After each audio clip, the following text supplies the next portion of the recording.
7h, 10h sur Radio Courtoisie, ligne droite, Maud Koffler.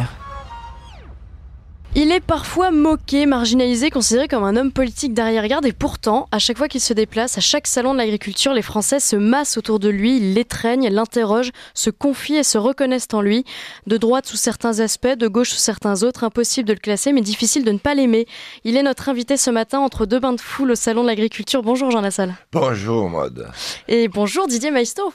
Maestro. Bonjour, il est là. Bonjour. Il est là. Bonjour Jean, bonjour Maud, bonjour à tous. Oui, je suis là Jean. Mettre votre casque Jean, comme ça vous l'entendrez. Ah oui, je vais l'entendre. Oh, c'est formidable. Je vais avoir l'air d'un aviateur avec ça. Mais ça vous va très bien. C'est beau la technique, hein, quand même. Jean Lassalle, comment allez-vous d'abord ? Ah, je vais très bien. Ouais. Sauf en pleine que, forme. après les deux paquitos, il y a une bande de couillons qui ont voulu me lever en triomphe, me porter en triomphe, et ils m'ont flingué une vertèbre. Aïe, ah oui, vous aviez les vertèbres fragiles, vous nous disiez ça la dernière fois. Oui, mais ça commençait à aller mieux. Ah oui, j'avais vu mon ostéopathe et ça allait bien. Et puis, paf. Mais c'est même pas en faisant le paquito, parce que le paquito était technique. Oui, si vous restez droit... Il faut se cabrer et tu es comme une planche. Donc on te fait passer avec les doigts. C'est du gainage finalement. Jean Lassalle, alors il y a une question que j'ai envie de vous poser depuis des années. Je le disais en introduction, non, vous inquiétez pas, c'est pas une question gênante. Vous êtes un peu la deuxième égérie du salon de l'agriculture. On vient pour vous, on est heureux de vous voir. Pour certains, ça fait partie du folklore. Pour d'autres, ça fait intégralement partie de l'identité de la paysannerie, de l'agriculture, de la France. Au fond, vous êtes celui que tout le monde aime, sauf à droite sur des questions ciblées comme l'immigration. Mais globalement, vous faites quasiment l'unanimité. J'imagine que ça vous émeut, que ça vous touche, mais vous vous sentez aujourd'hui plutôt homme politique avec une destinée, une vocation claire, ou personnage politique, celui qu'on prend pour exemple, qu'on idéalise, mais qu'on préfère garder pour soi, si j'ose dire. Quelle est la première égérie, puisque je suis la seconde? Ne me le faites pas dire. C'est une vache. Oui, absolument. Bon, mais, oui, mais elle passe tous les ans, c'est pas la même. C'est vrai, oui, voilà. C'est vrai. Bon, écoutez... je cherche pas à comprendre. J'ai connu aussi l'époque où j'ai été hué, sifflé. Je ne pouvais pas traverser la ville de Laurent-Sainte-Marie, ma sous-préfecture, sans déclencher une horde de sifflets de bout à l'autre de la ville. C'était l'époque où j'étais président du Parc national, où je réalisais le tunnel du Somport, où il s'agissait de protéger les ours, et on trouvait que je faisais ça tout très mal. Donc, j'ai été sifflé un jour au Centre Pompidou, ici à Paris, pendant 7 minutes. Il fallait que Chirac tenait le décor d'applaudissement, 7 minutes, c'est long. Et puis j'ai pris la parole après, et ils m'ont applaudi de nouveau. Donc, je pense qu'il y a comme une relation... qui tient parfois de la passion, de la raison, de la déraison avec nos compatriotes. Mais moi, je sens une très profonde sincérité de leur part. Et au fond, je suis un de ceux à qui ils aiment se confier, comme je l'ai fait toute ma vie. Ils aiment me parler. Ils aiment aussi voir ce que je fais. Et comme j'ai choisi, parce que je ne savais pas faire autrement, mais cette manière d'être, je peux être très dur, mais en même temps très disponible, mais c'est dans ma nature. Je ne me force pas, c'est dans ma nature. Ça a rétabli cette relation. Ensuite, il faut dire que, ayant attaqué très violemment les forces de la financiarisation, en France et à travers le monde entier, bon, je ne me suis pas fait que des amis dans les milieux qui détiennent aujourd'hui tous les grands médias de France. Ils sont 4 ou 5, je l'ai déjà expliqué tout ça. Donc les pauvres journalistes qui sont là-dedans, ils ont peur de se faire virer si jamais ils me fréquentent. Donc ils se sentent obligés de dire du mal et de ne pas m'inviter du tout. Quant aux sondeurs d'opinion, ils appartiennent au même propriétaire, donc c'est le même traitement. En fait, c'est une peur. Je suscite chez ces sachants la même peur que je suscite d'enthousiasme auprès de ceux qui veulent encore croire en la vie. et en leur destin. Alors, avant de passer la parole à Didier Maistre, la dernière fois que nous vous avons invité, Jean Lassalle, vous nous avez confié regretter de ne pas avoir pu vous représenter aux législatives. Vous avez même eu des mots durs, vous vous êtes considéré comme un lâche, mais vous avez eu des problèmes de santé qui vous ont forcé à faire une pause. Aujourd'hui, Jean Lassalle, vous êtes de retour avec la même énergie, avec une nouvelle ambition, le Parlement européen. Pourquoi êtes-vous candidat ? Parce que je ne pouvais pas rester dans cette attitude qui me rendait malheureux, et je me ressentais comme dans une situation de délit de fuite permanent. Vous voyez, au petit matin, il y a une voiture sur le bas-côté, vous avez même l'impression qu'il y a un filet de sang. Personne n'est encore passé, personne n'a vu cette voiture. Vous avez deux possibilités. La première, c'est de passer, vous dites, pas vu, pas d'emmerde. Et puis, vous allez vous arrêter, vous allez avoir toute une journée de merde. Mais il y a peut-être quelqu'un qui est en train de mourir là-dedans, que vous pouvez sauver. Et moi, j'ai l'impression que dans un pays qui est aussi bouleversé, qui est aussi fissuré, qui souffre de 1000 plaies, qui est dans, comment je devrais dire, un stress permanent, je ne peux pas rester dans cette attitude-là.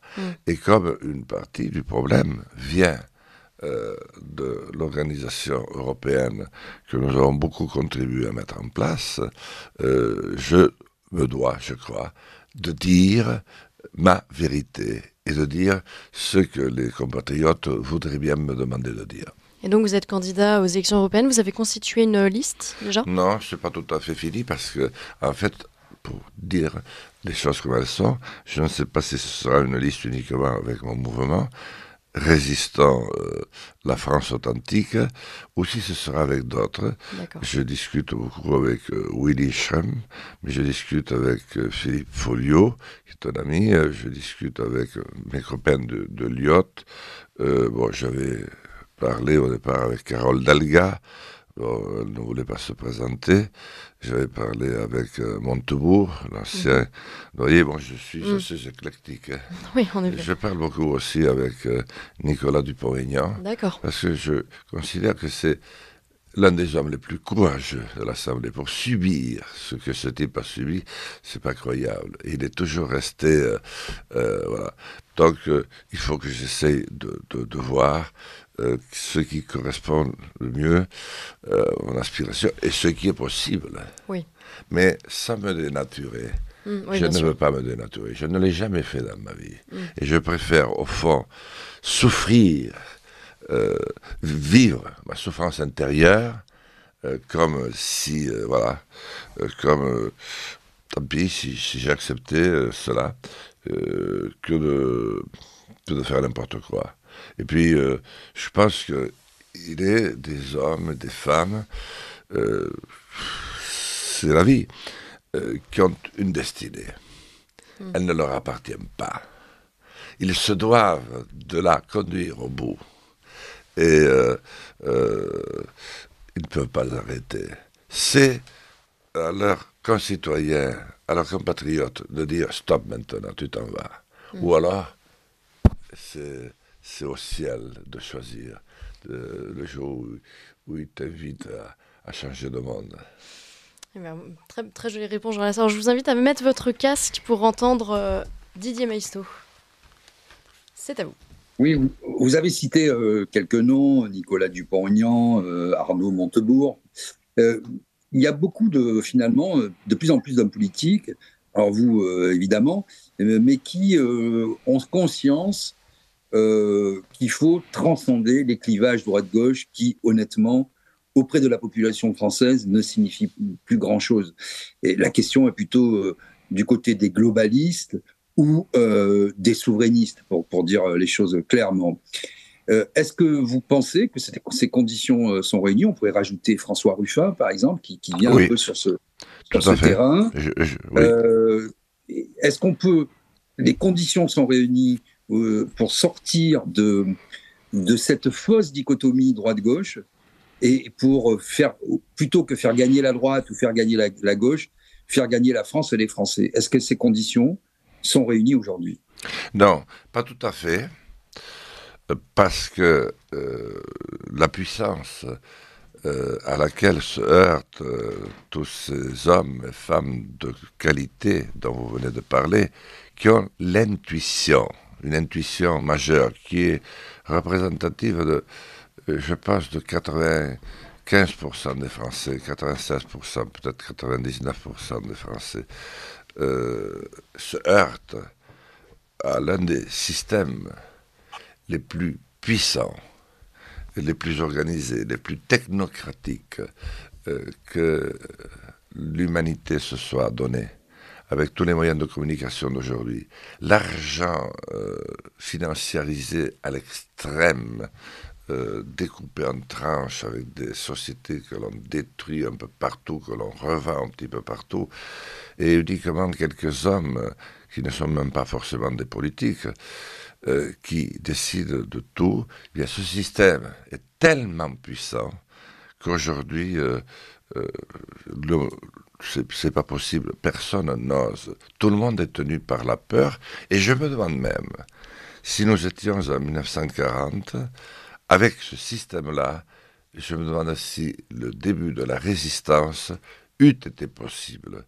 Regardez comment un fait est immédiatement pris en compte par tous ces bavards dans tous les studios, partout sur ordre, pour d'abord être poussé au pinacle et 15 jours après détruit, démoli, jusqu'à faire oublier l'image de ce qu'il a été quelques jours et du rêve qu'il a conduit.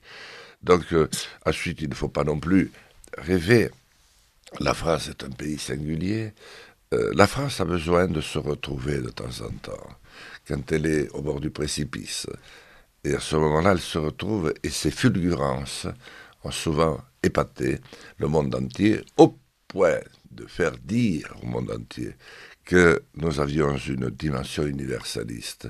Et la France est là aujourd'hui, mais il faut que le débat revienne plus tard, quand nous aurons apaisé et réorganisé. Il faut qu'il y ait de nouveau une gauche, une droite, peut-être un centre, je ne sais pas comment on fera, mais il faut que le débat soit riche et beau, et que ce ne soit pas comme aujourd'hui, un semblant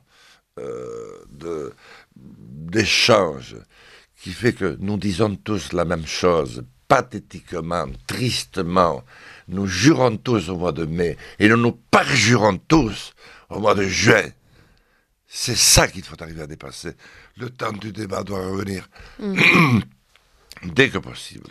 Et il faudra reconstruire des partis modernes, des syndicats modernes, adaptés à notre temps. Comme moi, je veux reconstruire un État moderne pour la France. Vous dites, Jean Lassalle, qu'il faudrait rétablir le débat entre la gauche et la droite. Vous, on a du mal à vous cerner, à vous catégoriser. Vous êtes de gauche, de droite ?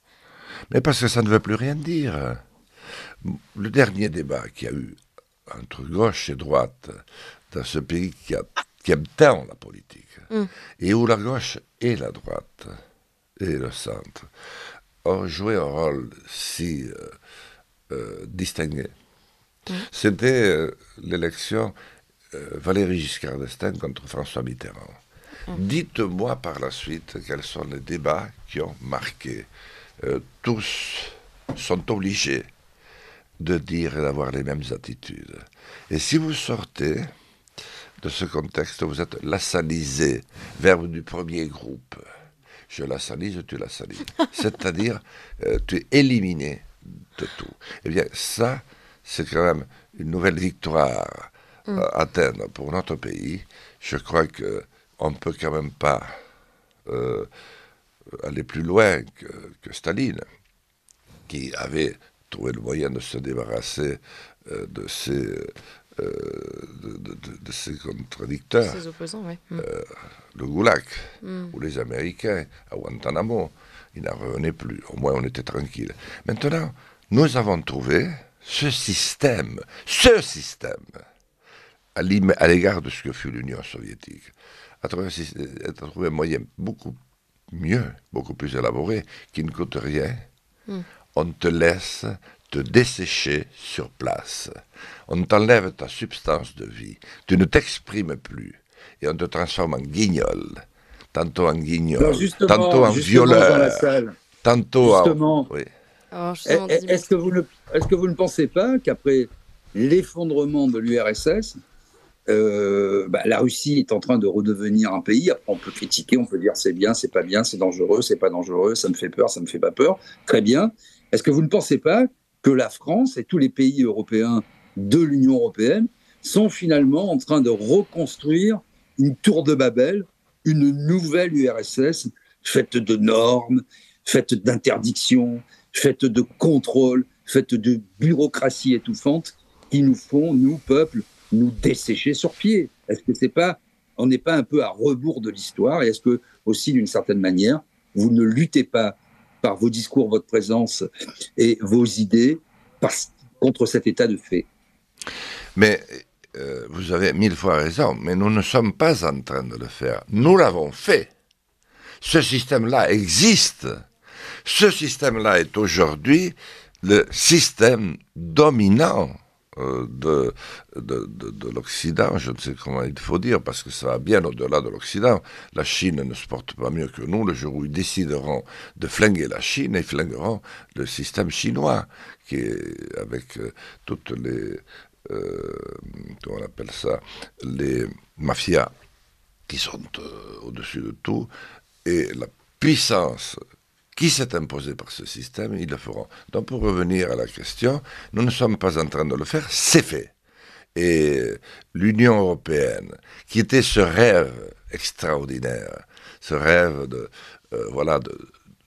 paix, de conscience, d'élévation des esprits, pour toucher au sublime, pour autant qu'il puisse exister, est un véritable cauchemar. Et vous avez raison, quoi qu'on pense, on ne peut pas en penser du bien, c'est des morts et des morts et des morts du conflit entre la Russie et l'Ukraine.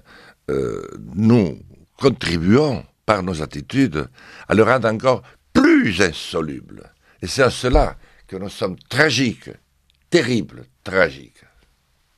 Jean Lassalle, vous nous avez parlé de potentiel, enfin en tout cas de pourparler avec certaines personnes, notamment Nicolas Dupont-Aignan.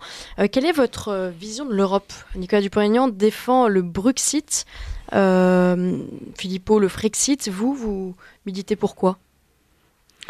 Écoutez, moi je pense qu'il faut d'abord rentrer dans la maison, comme je l'ai fait à l'Assemblée nationale, et je pense que je n'y ai laissé personne indifférent. Du moins, si j'écoute ceux qui veulent bien m'apporter un peu d'attention, et même les autres. Ensuite, il faut trouver quelques partenaires. Les gens s'imaginent qu'il faut trouver des dizaines et des dizaines de députés. Je ne le pense pas. François Mitterrand avait dit donnez-moi 10 hommes et je prends la France. C'était un peu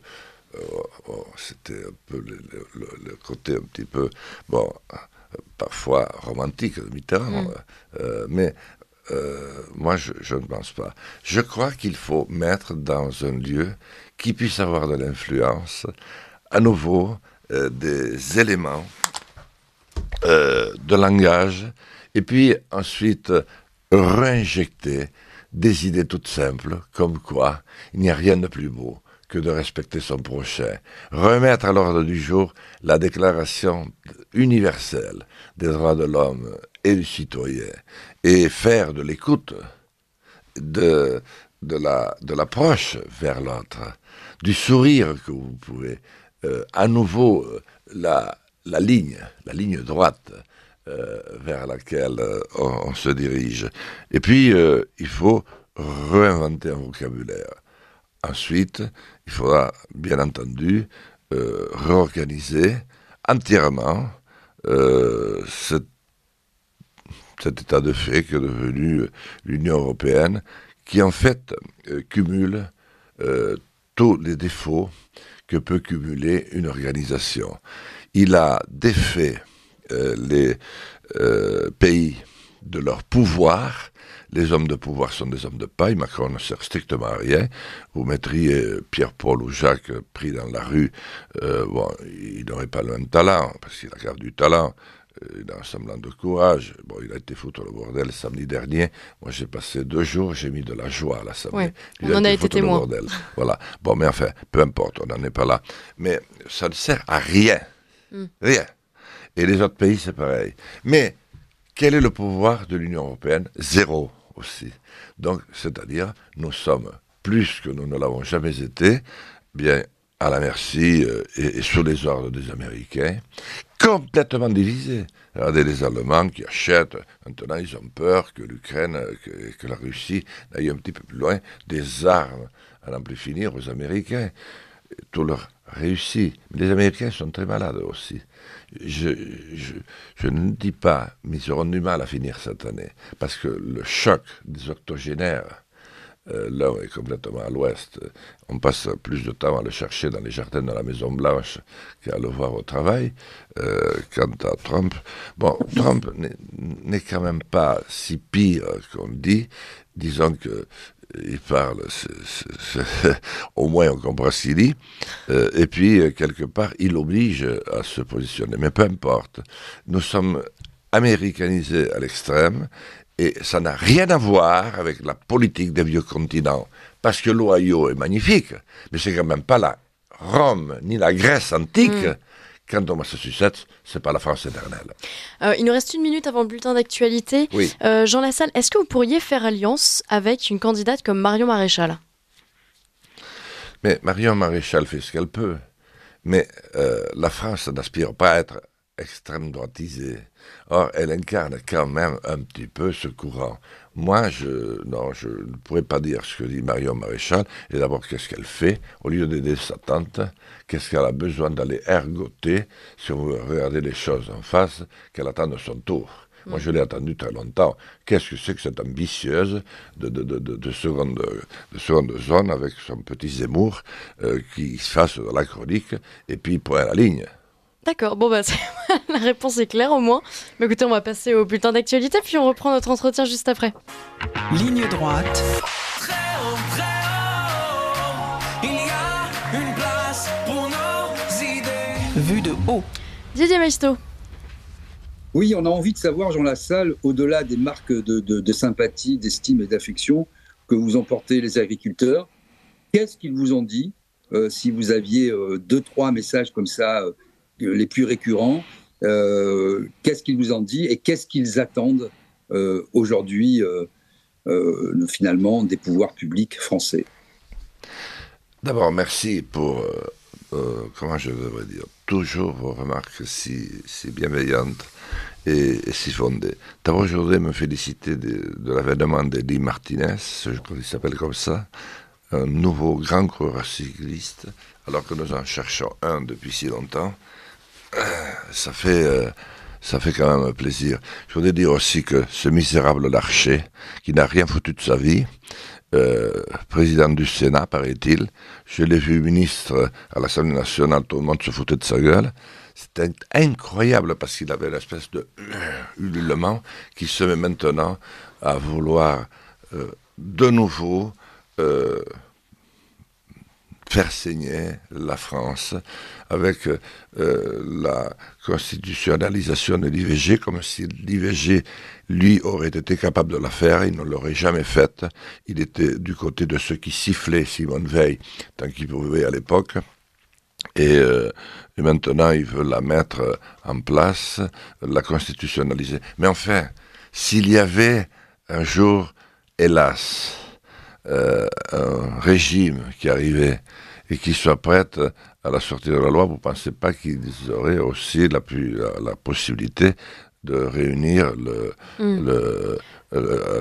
comment je devrais dire, Faire l'unanimité. le Parlement, Le Congrès. le Congrès à Versailles? Non, ça, c'est tout ce dont la France n'a pas besoin. Larcher, voilà ce qu'il sait faire. Un petit coup tous les 30 ans. Qui ne sert strictement à rien qu'à faire du mal. C'est vraiment complètement idiot. Vous êtes contre la constitutionnalisation de l'IVG, donc? Mais je suis contre la constitutionnalisation. c'est pas le fond de la pensée de l'affaire. Bien sûr que je voudrais qu'on l'écrive même. Est-ce qu'on a la possibilité de l'écrire sur les tables de la loi de Moïse? Est-ce qu'on a la Constitution, la possibilité? Non, il faudrait quand même un peu d'humilité. Je voudrais qu'on l'écrive dans tous les frontons. Mais est-ce que dans un moment aussi perturbé pour la France, où tous les clivages s'abattent sur nous, où tout est bon pour nous séparer, alors que notre grand combat, c'est contre le système actuel qui s'est imposé sur nous, sur cette financiarisation mondialiste tragique qui va nous emporter dans des flots de guerre et de sang. Est-ce qu'il ne serait pas plus intelligent de rassembler les Français sur ce qu'ils ont de beau et de sublime? Mais enfin, qui c'est qui veut aujourd'hui remettre l'IVG? Je n'entends pas ça. En cours, ça a été une grande page d'histoire de notre pays. Et ce n'est pas parce que vous allez la mettre à la Constitution. On va réveiller les vieux démons. Voilà ce que peut faire ce vieux Larcher. Il serait beaucoup mieux dans une maison de retraite qu'à la tête du Sénat. Ça, c'est fait. Alors, Didier Masson vous demandait... Il a été mettez le casque, Jean. C'est vrai, bon, on va laisser Monsieur Larcher, ex-vétérinaire, à sa chasse et à s'aimer, parce qu'il faut dire quand même qu'il a 2 chefs étoilés à son service et toute une batterie de personnes. Il chasse, il stocke et il a ses chefs étoilés qui lui préparent des repas. Quant au nombre de retraites qu'il cumule, ça reste un des secrets les mieux gardés de la République. Ça ne m'étonne pas, il ne sait pas faire cuire un œuf. Voilà. Vous le connaissez bien. Que vous en dit, plus intéressant, que vous en disent les agriculteurs? Qu'est-ce qu'ils attendent? Quelles sont leurs principales craintes, leurs principales angoisses? Et surtout, quelles sont leurs attentes premières aujourd'hui? Alors, ce qu'ils m'ont dit, c'est ce qu'ils ont dit à tous les autres. Je suis un parmi tous ceux qui sont passés. Mais ce qu'ils ont dit, c'est qu'ils n'ont plus de mots pour dire ce qu'ils ressentent vraiment. Parce que les mots ne signifient plus rien. Ils peuvent expliquer qu'ils n'ont pas 500 € pour fermer le mois quand on travaille autant qu'un agriculteur, qu'un paysan. Ils peuvent parler de leur retraite, ils peuvent parler de la multitude absolue de règlements, sous-règlements et de tous les contrôleurs qui s'abattent sur eux comme la peste et le choléra sur des univers marqués à tout jamais, eh bien, ils savent plus très bien ce qu'il faut attendre, ils savent même plus très bien ce qu'il faut dire. Ce qui m'a frappé, c'est leur extrême dignité.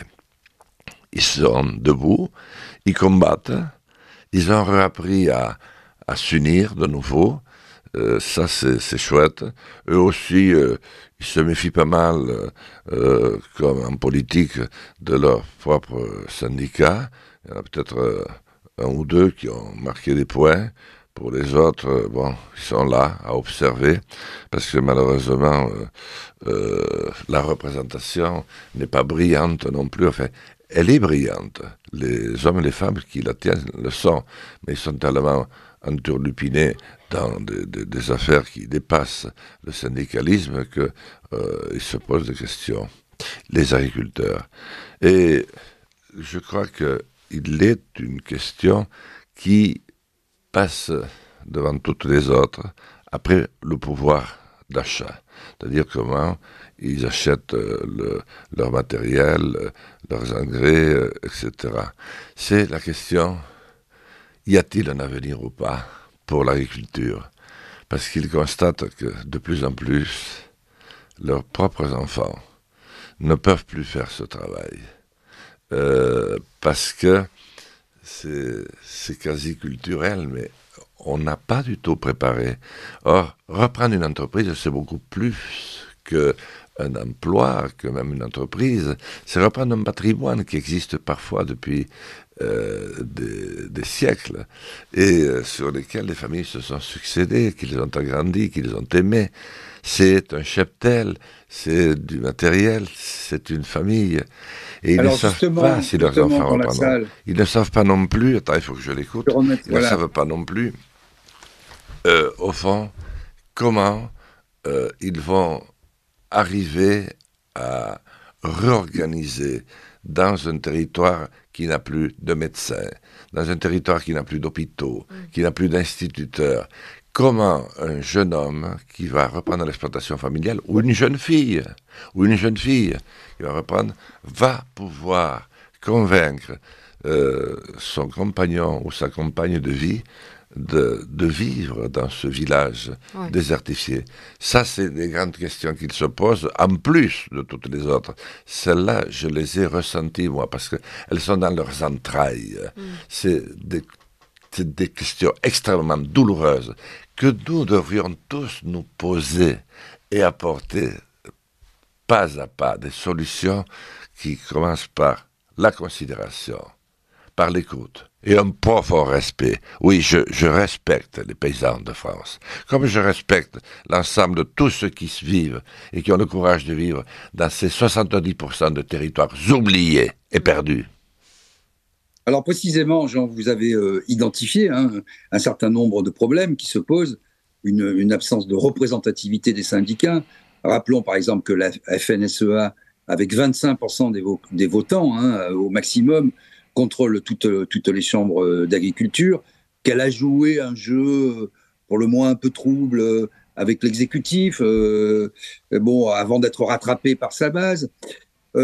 Comment faire dans une économie ouverte, mondialisée, où on pousse les paysans à produire, avoir des plus grandes exploitations, à produire plus, à moindre coût, puisqu'il y a la question de l'exportation, la question des centrales d'achat. Finalement, est-ce que cette agriculture dont vous imaginez qu'elle a un avenir, est-ce qu'elle peut avoir un avenir au sein de la PAC, au sein de l'Europe, aujourd'hui, dans une économie, comme je le disais, mondialisée, avec des géants agroalimentaires, notamment des multinationales américaines, qui ont pris des brevets sur tout le vivant et qui rendent les agriculteurs un peu esclaves, et même complètement esclaves de leurs produits. Aujourd'hui, il faut un produit il faut acheter la graine, on ne peut pas acheter une autre.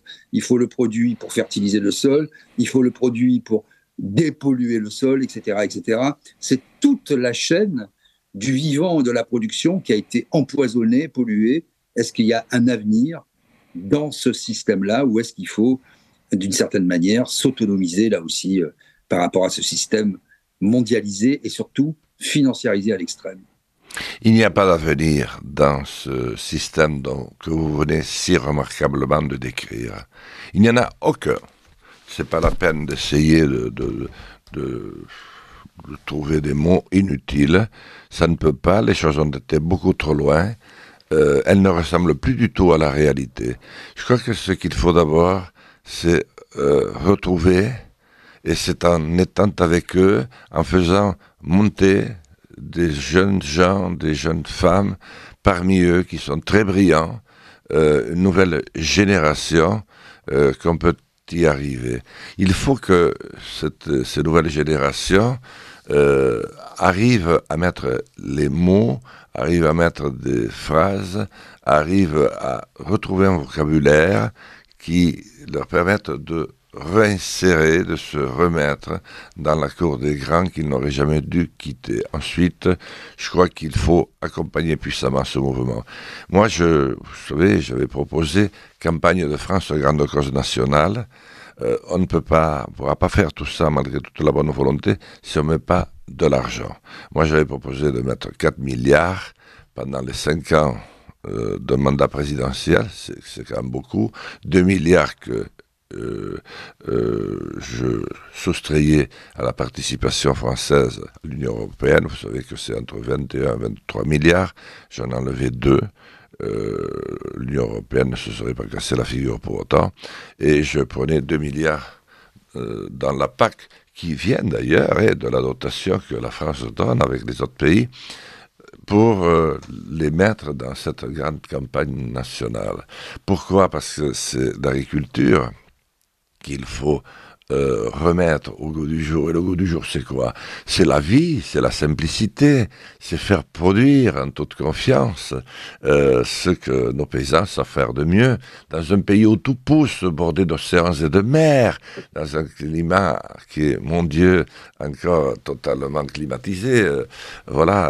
Nous sommes au cœur au milieu de tous les passages aériens de la mer et de la terre, nous avons toutes ces chances-là.